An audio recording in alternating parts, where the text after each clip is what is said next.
जंगल के सारे पेड़ हरे भरे थे, बस किसी कारण एक पेड़ बिल्कुल ही सूख गया था। कुछ पक्षी उसकी देखभाल करने की जगह उसकी लकड़ियों को तोड़कर ले जा रहे थे। पक्षियों, मैं अभी बूढ़ा नहीं हुआ हूँ। मेरी जड़ों में रोग लग गया है और पानी न मिलने की वजह से मैं सूख गया हूँ। कृपया करके मुझे नष्ट ना करो। कालू जी, इसकी एक भी बात मत सुनना। यह सूखा पेड़ है जो अब किसी काम का नहीं है। ऐसा मत कहो गौरी कवि, मैं सेब देने वाला पेड़ हूँ। मेरा इलाज करवा दो, मैं फिर से फल देने लगूंगा। तुम सिर्फ बचने के लिए ही झूठ बोल रहे हो, वरना तुम्हारी हालत को देखकर तो लगता नहीं है कि तुमने कभी फल भी दिए होंगे। ऐसा कहकर कालू और गोरी उसकी टहनियों को तोड़कर ले जाते हैं और पेड़ बेचारा बहुत उदास हो जाता है। और तभी दूसरा पेड़ उससे कहने लगता है, दुखी ना हो मेरे दोस्त, ऐसा तो हम सभी के साथ होता है। जब तक हम फल देते हैं बस तभी तक हमारी देखभाल होती है। जैसे ही हम सूख जाते हैं बस किसी काम के नहीं होते। लेकिन दोस्त, मैं अभी बूढ़ा नहीं हुआ हूँ। मेरी जड़ों में बस रोग लग गया है। दोनों पेड़ ऐसे ही बातें करके एक दूसरे का मन बांट रहे थे। कालू भैया, आपको इतनी सारी सूखी लकड़ियाँ कहाँ से मिली? मुझे तो काफी दूर जाने पर कोई लकड़ी ही मिल पाती है। टोनी, आपको नहीं पता, हमारे जंगल का एक पेड़ सूख गया है। अब हमें दूसरे जंगल जाकर लकड़ियाँ लाने की जरूरत नहीं है। हाँ टोनी, उसी पेड़ से हम लकड़ियाँ लाते हैं। तुम भी जल्दी से लकड़ी इकट्ठा कर लो, वरना सारी लकड़ियाँ खत्म हो जाएंगी। क्या कहा गोरी बहन, आप उस सूखे पेड़ की टहनियाँ तोड़ रहे हो? हाँ टोनी, वरना उसका क्या होगा? कालू भैया, वो एक सेब देने वाला पेड़ था, उसकी जड़ों में रोग लग गया है। आप उसे इस तरह से तोड़कर ना लाएं। देखो टोनी, अगर आपको लकड़ी नहीं लानी है तो मत लाओ, बाकी हमें तो मत रोको। हम तो सारी सर्दी उसी पेड़ की लकड़ियाँ जलाएंगे। फिर इसी तरह से जंगल के और पक्षी भी उसी पेड़ की लकड़ियाँ तोड़कर लाने लगते हैं और टोनी चिड़िया उसी पेड़ के पास चली जाती है। चिड़िया, मैं तो अब पूरी तरह से नष्ट होने वाला हूँ। कोई भी मेरी बात नहीं सुनता है, बस मेरी टहनियाँ तोड़कर ले जाते हैं। हाँ पेड़ भैया, मैंने भी सभी को समझाने की बहुत कोशिश की, परंतु मेरी भी कोई बात नहीं सुन रहा। अगर एक दो बार बारिश हो जाए तो मैं पहले की तरह हरा भरा हो जाऊंगा और फिर मेरी टहनियों को कोई नहीं तोड़ेगा। वो तो है पेड़ भैया, परंतु अभी बारिशों का मौसम नहीं है। चिड़िया, क्या आप मेरा एक काम कर सकती हो?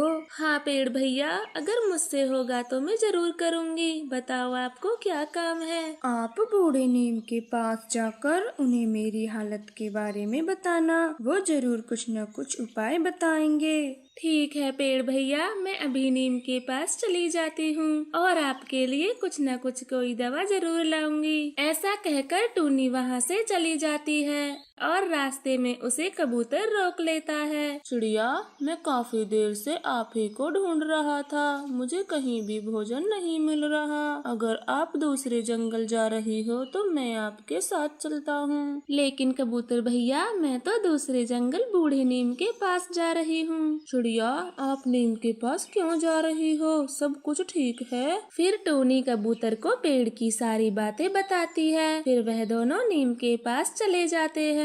अरे बेटा, आप तो दूसरे जंगल से आए हो, बताओ क्या परेशानी है? नीम काका, हमारे जंगल का एक सेब का पेड़ पूरी तरह से सूख गया है, उसकी जड़ों में कीड़े लगे हैं। बस हम उसी के लिए कोई दवा लेने आपके पास आए हैं। ठीक है पक्षियों, आप मेरी पत्तेदार टहनियाँ तोड़ कर ले जाओ और उन्हें पीसकर पेड़ की जड़ों में डाल देना और साथ ही थोड़ा पानी भी डाल देना और पेड़ पहले की तरह हरा भरा हो जाएगा। फिर टोनी और कबूतर काफी सारी टहनियाँ तोड़कर ले आते हैं और इधर तोता, कबूतरी और गोरी पेड़ की टहनियों को तोड़े ही जा रहे थे। रुक जाओ तुम सब, अब इस पेड़ को मत तोड़ो। क्यों कबूतर, हम क्यों न तोड़ें इस पेड़ की लकड़ियाँ। कल तक तो आप भी हमारे साथ लकड़ी तोड़कर ले जा रहे थे, फिर आज क्या हुआ।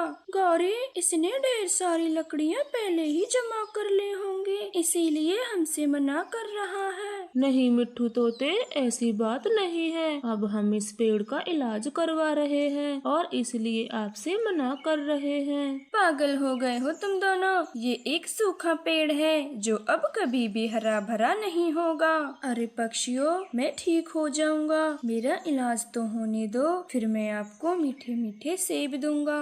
ये सिर्फ बचने के लिए ही ऐसी बातें करता है और तुम दोनों इसकी बातों में आ गए हो। अब हटो यहाँ से, मुझे लकड़ियाँ लेकर घर जाने दो। ऐसा कहकर सभी पक्षी लकड़ियाँ लेकर चले जाते हैं और सूखा पेड़ यह सब देखकर रोने लगता है। चिंता ना करें पेड़ भैया, हम आपको नष्ट नहीं होने देंगे। हाँ पेड़, हम आज से ही आपका इलाज शुरू करते हैं, फिर तुम एकदम पहले के जैसे हो जाओगे। फिर टूनी और कबूतर नीम की पत्तियों को पीसकर दवा बना लेते हैं और पेड़ की जड़ों में डाल देते हैं। टूनी, अब हम दोनों नदी से पानी ले आते हैं ताकि दवा जड़ों तक पहुँच जाए। ऐसा कहकर फिर वे दोनों पानी ले आते हैं और पेड़ की जड़ों में डाल देते हैं और फिर कुछ दिनों तक लगातार ऐसा ही करते हैं। अरे वाह, मेरे ऊपर तो छोटे छोटे पत्ते आने लगे हैं, अब मैं पहले जैसे हो जाऊंगा। पेड़ भैया, अब आपकी टहनियाँ भी मजबूत होने लगी हैं, जो कि अब उन्हें कोई नहीं तोड़ सकता, तो अब आप बेफिक्र हो जाइए।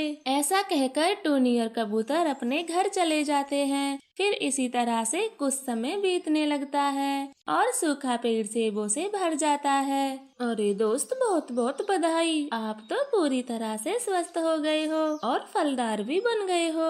हाँ दोस्त, मुझे भी बहुत अच्छा लग रहा है और यह सब उस चिड़िया और कबूतर के कारण ही हुआ है। वो दोनों ऐसे बातें ही कर रहे थे कि तभी टूनी और कबूतर उनके पास आ जाते हैं। अरे वाह पेड़ भैया, अब तो आप पर ढेर सारे सेब लगे हुए हैं। हाँ चिड़िया, आज आप दोनों की वजह से ही मैं सेबों से भर गया हूँ। अब आप जी भर कर सेब खाया करना और अपने बच्चों के लिए भी लेकर जाना। हाँ पेड़ जी, आजकल हमारे जंगल में भोजन खोजना मुश्किल हो रहा था, अब हमारी भी सारी चिंताएं दूर हो गयी। ऐसा कहकर वे दोनों सेब लेकर अपने घर जा रहे थे, तभी उन्हें रास्ते में गौरी कौवी रोक लेती है।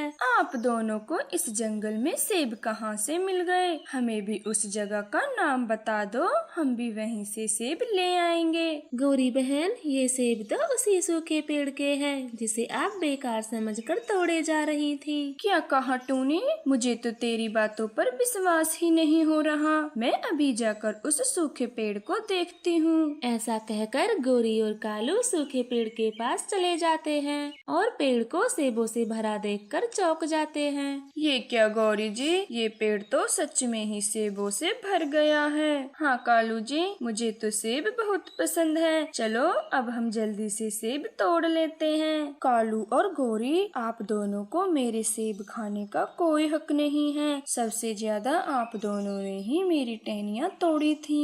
पेड़ जी, आप हमें माफ कर दो, आज के बाद हम ऐसा कभी नहीं करेंगे। नहीं कालू कौवे, मैं तुम दोनों को अपना फल नहीं खाने दूंगा, चाहे कुछ भी हो जाए। पेड़ की यह बात सुनकर गौरी और कालू खाली हाथी वहाँ से लौट जाते हैं और अपनी गलती पर पछतावा करने लगते हैं।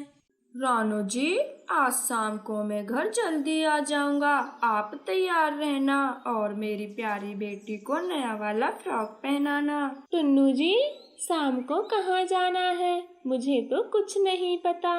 अरे रानो जी, आप भूल गई हो क्या? हर बार की तरह इस साल भी अपने जंगल में मेला लगा है और शाम को हम सब मेले में जाएंगे। ऐसा कहकर टुन्नू चिड़ा अपने काम पर निकल जाता है।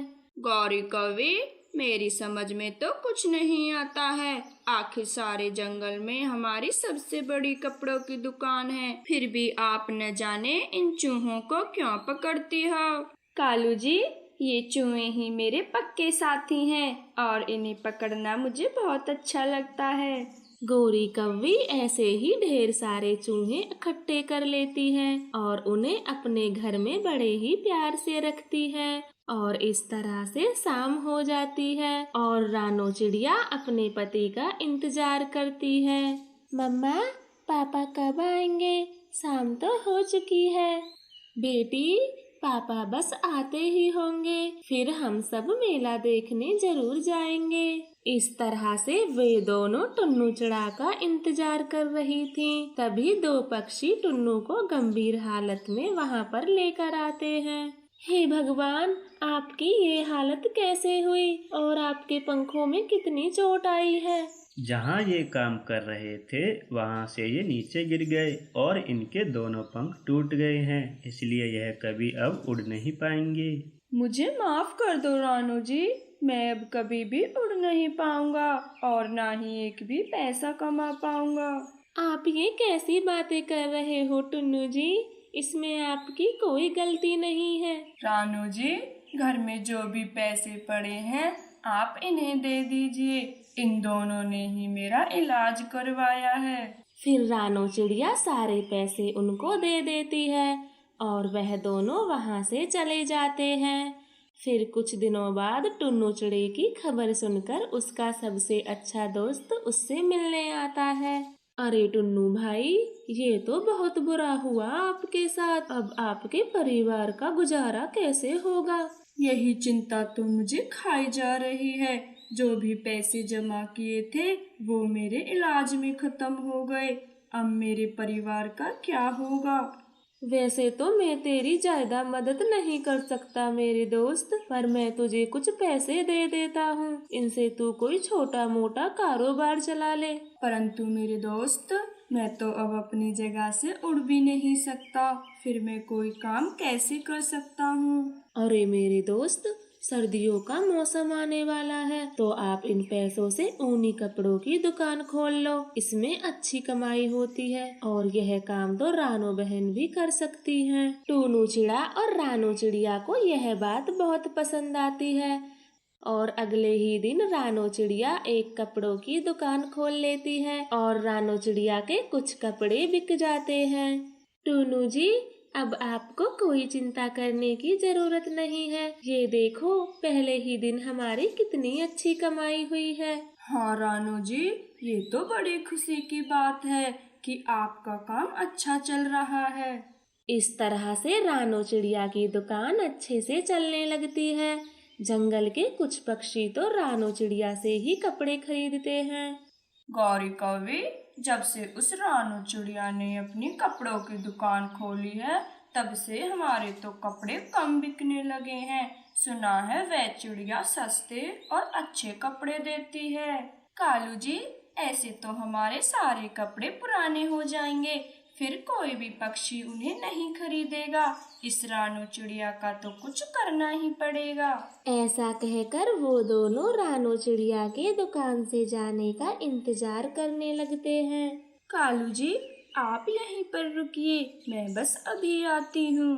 फिर गोरी कव्वी अपने घर को आती है और अपने सारे चूहों को अपने साथ ले जाती है। गौरी जी, आप इन चूहों को यहाँ क्यों लाई हो? आपको तो पता है ना कि अगर गलती से ये इस पिंजरे से निकल गए तो सारे कपड़े तहस महस कर देंगे।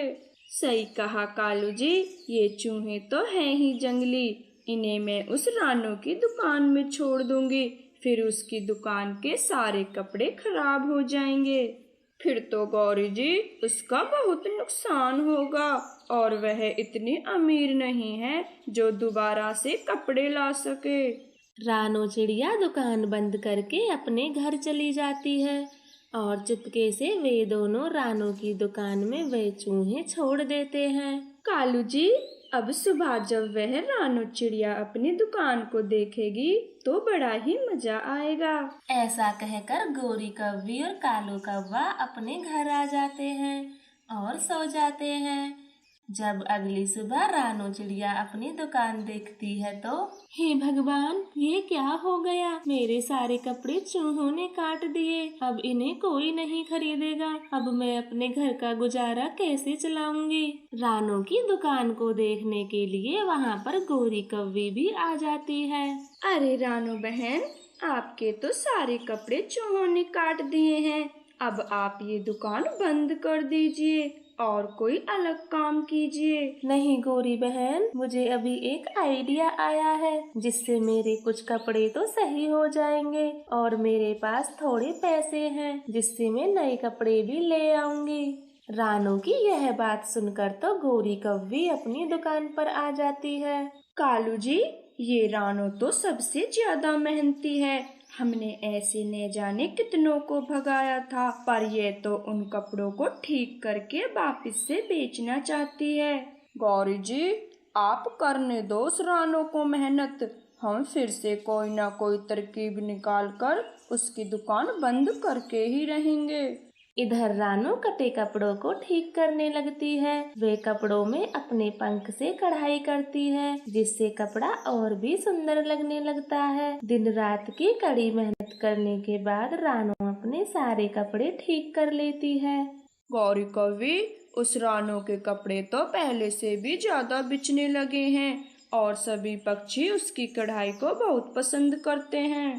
कालू जी, इस बार तो मैं उसकी सारी दुकान जला दूंगी। फिर देखूंगी ये कैसे अपने पंखों से जले हुए कपड़े ठीक करती है। हाँ हाँ गौरी, आप एकदम सही कह रही हो।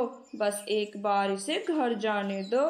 इस तरह से गौरी कव्वी और कालू कौवा रात होने का इंतजार करने लगते हैं। कालू जी, रात हो गई है, आप ये मसाल ले जाइए और चुपके से रानू की दुकान में आग लगा दीजिए। मैं बाहर से देखती हूँ कि कोई आ न जाए।